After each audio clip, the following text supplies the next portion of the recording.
What happens to us when we die? All of us have faced this question at one time or another. Many shrug it off, considering the question unanswerable. The Vedic literature answers this profound question by outlining broad principles that shape the soul's journey after the body dies. It consists of 3 successive stages. 1. The soul leaves the present body. 2. It travels to the location of its next body. And 3. It enters the next body. 1. The soul's exit from the body.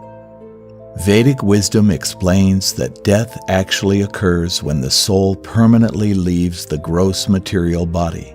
At the time of death, the soul normally exits from one of the 9 holes in the body, which the Vedas refer to as the 9 gates: the 2 eyes, the 2 ears, the 2 nostrils, the mouth, and the 2 excretory organs. The Brihadaranyaka Upanishad 4.4.1-2 describes the soul's departure. At the time of death, the area of his heart becomes lit, and by that light, the soul departs either through the eye, the head, or through other apertures of the body. And when he departs, the pranas, or life airs, follow him to his next destination. His knowledge and his deeds follow him, as does his previous wisdom, if not specific details of his former life. Souls that are spiritually evolved generally depart from one of the 7 holes in the head, whereas souls that have yet to sufficiently evolve depart from one of the 2 other holes. The point through which a soul departs indicates its next destination. The souls who depart through the holes in the head will continue on towards the higher, more evolved realms of the universe, whereas the souls who depart through the other holes are headed toward lower, less evolved realms. 2. The soul's journey to the next body.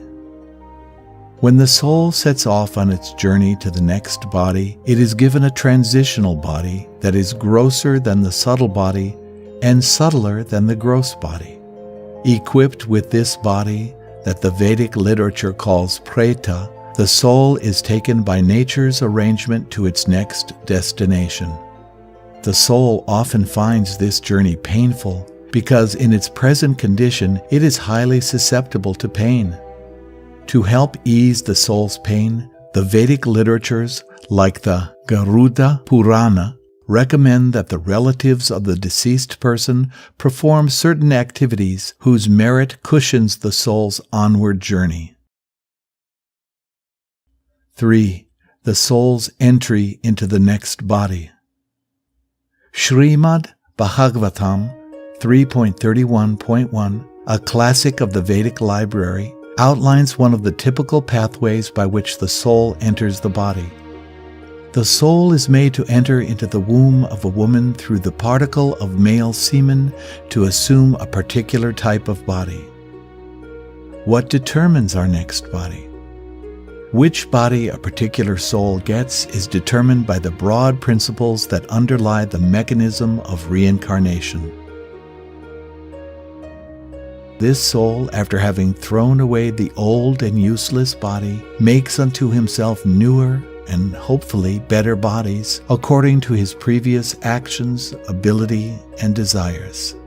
The Bhagavad Gita 15.8 offers another metaphor to explain how the soul finds its next destination.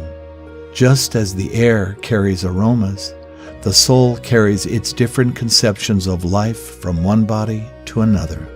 And as we've already heard from the Bhagavad Gita 2.22, the body is like a piece of clothing for the soul.